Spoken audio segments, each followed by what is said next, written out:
गुलाबजाम संपल्यानंतर उरलेल्या पाकाचे काय करायचे हा प्रश्न सोडवण्यासाठी आपण आज गोड दशमी बनवणार आहोत। 1 वाटी उरलेला पाक, यामध्ये चिमूटभर मीठ, 4 चमचे तेल मिक्स करून यामध्ये 2 चमचे बेसन आणि मावेल तेवढी कणिक घालायची आहे। मला येथे 2.5 वाटी कणिक लागली आहे। सर्व एकत्र करून घट्ट असे आपल्याला गोळा तिंबून घ्यायचा आहे।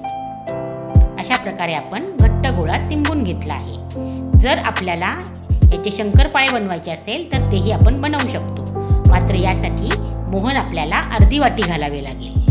आता आपण जाडसर अशी दशमी लाटून घेणार आहोत।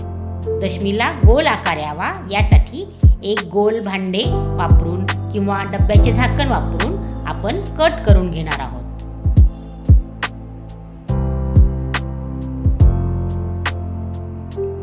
बऱ्याचदा आपल्याकडे गुलाबजाम किंवा पाकातल्या पुऱ्या संपल्यानंतर उरलेल्या पाकाचे काय करायचे हा प्रश्न असतो, परंतु आपण अशा प्रकारे शंकरपाळे किंवा गोड दशम्या बनवून आपण त्या खाऊ शकतो। अशा प्रकारे ह्या भांड्याने आपण गोल आकार कट करून घेतला आहे। आता तयार झालेली दशमी तव्यावर शुद्ध तूप टाकून खरपूस भाजून घ्यायची आहे।